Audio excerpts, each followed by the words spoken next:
The state of the pension world has changed pretty dramatically over the last 50 years. In 1979, about a third of the working population was covered by a traditional pension plan. Today, that number is less than 5%.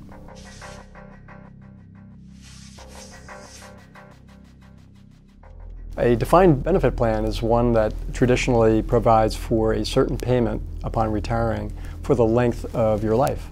That's a little different than the defined contribution, like your 401k, where responsibility is yours to pick assets and the asset allocation mix, because what you're trying to do is build your 401k to a big enough number.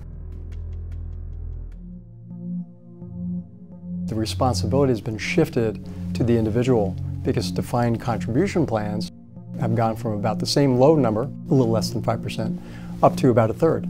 A lot of what is driving that are some of the challenges that have occurred and have faced pensions. We've got an aging population.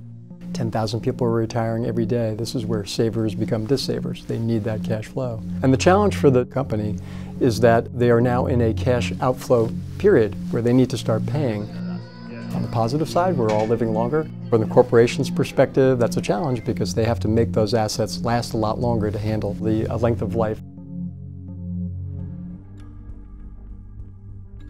Today, the average corporate pension plan is only about 82% funded. The funded status of a corporation, meaning how much the asset pool is in relation to the liability, is not always equal. Pre-crisis, it was about equal. It was about 100% of the assets against the same present value of the liabilities. Due to the crisis and the drop in asset prices, that funded status dropped dramatically. We've had this tremendous return in the stock market, almost fourfold increase, and you might think, gee, okay, they must be fully funded, meaning 100% of the assets against liabilities. That's not the case. What really happened that drove that is that the interest rates have dropped dramatically as well. The 10-year Treasury rate has gone from about 4.5% to about 2.5%. When you take a step back and you look at the current state of play for corporate pension funds, about 80+% funded versus the liability, it's actually quite a large number.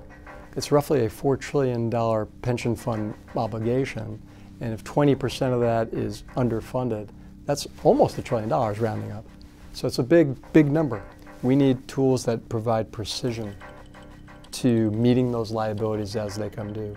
Otherwise, there's going to be a real challenge given the mismatch between the money you owe today versus the asset cash flow.